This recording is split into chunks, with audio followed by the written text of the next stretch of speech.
Hi guys, my name's Colin. I work for Citizens Advice Calderdale in Halifax as a gambling support service trainer, and I cover the whole of Yorkshire, Humberside and North Lincolnshire. So for those of you that have already watched my previous videos, you'll already know what I do, but for those of you that haven't, I provide free training to frontline workers across our region to help them gain a better understanding of gambling and the harms that it can have both to individuals as well as to their friends, families and also to wider society as a whole. Today in this video we're going to focus on identifying signs of gambling related harm. So what are the signs that someone might be experiencing gambling related harm?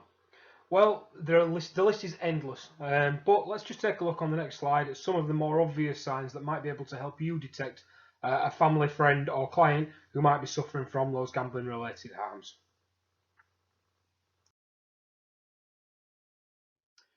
So here you can see we've got a few different symptoms. We've got sleep loss, irritability, mood swings, items going missing, absence from work, secrecy, anxiety and weight loss. The list is endless. There are many, many more than this, but these are just a few, just off the top of my head, just a few obvious ones. And as obvious as these might seem, what I want you to consider is, would you immediately think of gambling as the cause of the symptoms for each of these? Now, each and every one of these could depend entirely on the individual themselves, and they can all display it in different ways. It just depends on the individual's own personal circumstances. And equally, all of these could be attributed to other things. For example, sleep loss could be down to having a newborn baby, for instance, or being irritable could be justified by saying that they've had pressure at work, things like that. Now, these are all perfectly plausible, and if someone does show these signs, it doesn't mean that they are gambling. It's just to make you consider that it may be a contributing factor and just something for you to think about. But please don't start interrogating your partners about possible gambling addictions just because they've came home from work and they say that they're tired. But for example, if someone is saying that they're always broke, they've got no money, and yet they have a decent income, it may be a red flag that their money has been spent on gambling, and you might want to consider exploring things further. So we've seen there are several different types of signs and symptoms that people can display when they are suffering from a gambling addiction. However, the reality is that sometimes none of these signs can also be present. It's often the case that people will show absolutely no signs whatsoever, making it almost impossible to detect. And that's why it's so important that you need to be aware of what's going on and to take every opportunity to consider what might be happening in somebody's life that's causing them hardship. Gambling is often described as the invisible addiction.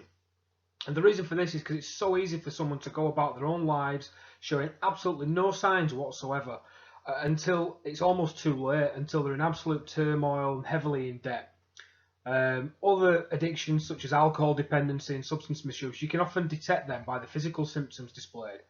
But in a world where we're all glued to us phones and tablets and so on, is the person next to you on the bus reading a text message or gambling with the rent money? The reality is we just don't know. And that is why gambling is so difficult to detect.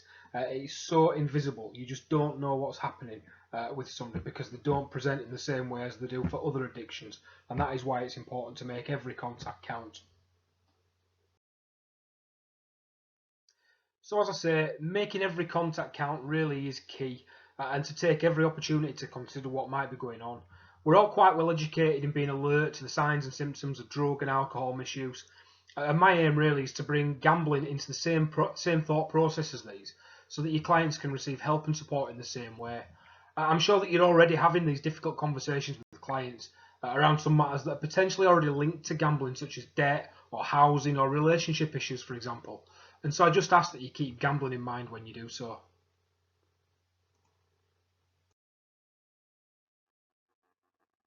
So I know you don't need me telling you to be sensitive to your clients' needs, but just please keep in mind that this might be the first time that they've spoken to anybody about the struggles, or it's even possible that the intended topic of conversation wasn't even gambling to start with. It just happened to become uncovered during the chat. Gambling can be so isolating and often such a solo activity that your client might have been carrying these troubles for an awful long time, while seemingly going about life without any issues and no problems whatsoever. So you might be the first person to ask them about gambling. It might be a massive relief to them that someone's asked, because they might not have felt comfortable or known how to ask for help before. It's possible that you really could be about to change somebody's life for the better by asking them. So please, as I said earlier on, don't let the opportunity pass you by. Remind them about the confidentiality policies that you all adhere to. Explain to them why you're asking and how it will potentially improve the advice that you give. And also, like I said there on that slide, avoid launching straight into "do you gamble?" Work around it. Gambling can mean different things to different people, different cultures, different lifestyles. Some people may gamble and not even consider it gambling, as silly as that sounds.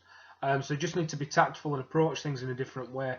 As I say, I know full well that you don't need me to explain to you how to do your jobs. It's just about being mindful about keeping gambling at the forefront of your mind so that you do think about what the client might be presenting with and if the issues there could be related to gambling.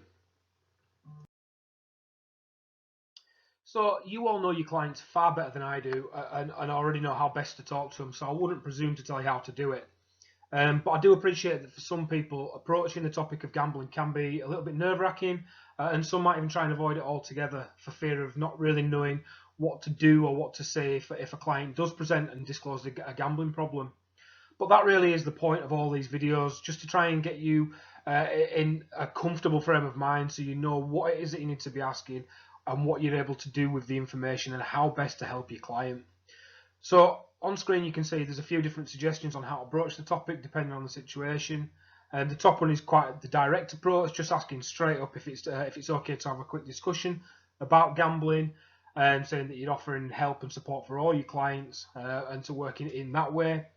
The second one's more of an indirect route, saying that you're trying to find out if gambling affects clients so that you can improve your service and so you can offer a little bit more help and support in that way, and to try and ask a few questions about betting and playing bingo and the lottery during the conversation. Third one, it's a bit like what I mentioned earlier on about where it might have come up during conversation with your client when talking to them about something else. It might be they've come in for a debt conversation or a housing issue, for instance, and the flags about possible gambling have been raised. The key thing really is that there's no right or wrong way, just as long as you keep in mind that gambling could be part of the problem when asking for information from your client. And then the fourth one really is it's about asking some quick questions that we call a gamble screening rather. And what they are is 4 simple questions which your client can answer that will help you identify if they will benefit from additional help or support in relation to the gambling. I'll show you now on the next slide what the gambling screening questions are and how you can use them. So the gambling screening there's 3 questions here firstly, and these focus directly on the gambling behaviour of the individual themselves over the last 12 months. And as you can see, they're all answered either never, sometimes, most of the time, or almost always. Each answer scores between 0 and 3 respectively, and of course the higher the score, the greater the risk that that person is from suffering harm as a result of the gambling. So you can see question 1 is, in the last 12 months, have you bet more than you could really afford to lose? Question 2 is, in the last 12 months, has any people criticised your betting or told you that you had a gambling problem regardless of whether you thought you had a problem or not? And the third one is, in the last 12 months, have you felt guilty about the way that you gamble and what happens when you gamble? Fourth question is focusing more on those who are affected by somebody else's gambling rather than the gambling themselves. So this could be a partner, a family member, a friend, colleague, anyone really. But this question here is for, have you been affected by another person as a result of their gambling in a casino, a bookmaker, online, or at a sports venue by buying scratch cards, visiting arcades, or bingo halls, or other similar activities? And that's just a straightforward yes or no answer. Obviously, if the client answers yes, then we can look at a course of action for support and help that can be made for them. So I know I've already mentioned it a few times, but you guys really are the professionals who are dealing with these issues and tough issues every single day. So it's just a gentle reminder really for you to continue doing what you're already doing.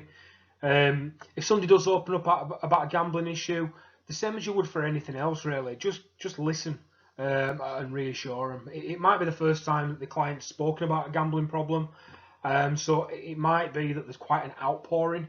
There might be an awful lot for them to get off the chest, and it might be really quite cathartic for them to have this contact for the first time and just to get everything out off the chest. Remain non-judgmental and try not to look shocked, particularly if we're talking about financial losses, if they detail how much money's been lost, or how long they've been gambling for, or in one particular sitting, for example, or if they've been gambling for an awful long time and they start telling you exactly how much they've lost.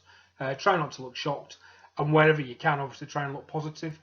It might be that you can help your client with some of the issues that they disclose there and then. And there's a later video that comes in this where I detail all the different specialist support services that are available for you to signpost the client to for issues where you can't deal with it there and then for them, and you have to refer them on for additional help. So please keep watching the videos, and like I said, there's more to come with regards to where you can signpost your clients to for extra help. So that's it for another video. I hope you've enjoyed it and found it useful. If you have, there are 3 other videos that all focus on different aspects of gambling and how to access support and help, which I'd love you to watch. They're all on my YouTube channel, which you can see it's Yorkshire and Humber Gambling Support Service. If you want to subscribe to that channel, you'll be notified when any additional videos are uploaded in the future. But these videos, they are really only intended to give a quick overview of what the full training consists of, while we can't get out and about to you in person. So if it is that you are in Yorkshire, Humberside or North Lincolnshire and you think that your organisation and staff will benefit from our free training, then please do get in touch. I am taking bookings now in anticipation that the lockdown continues to ease. So if you contact me now, then I can secure you a date in anticipation. All my details are on screen, so you can please feel free to follow. It's easy for you to say. Me on Twitter at GambleSupportYH, and as I've said, you can subscribe to my YouTube channel as well. If you've got any questions or require any help or support with any clients who you've got who might have presented with gambling issues, or you would like to book the training for your staff, then just drop me an email. I'm at colin.bland@calderdale.org.uk. So thanks again for watching, and I hope to hear from you soon. Thanks again.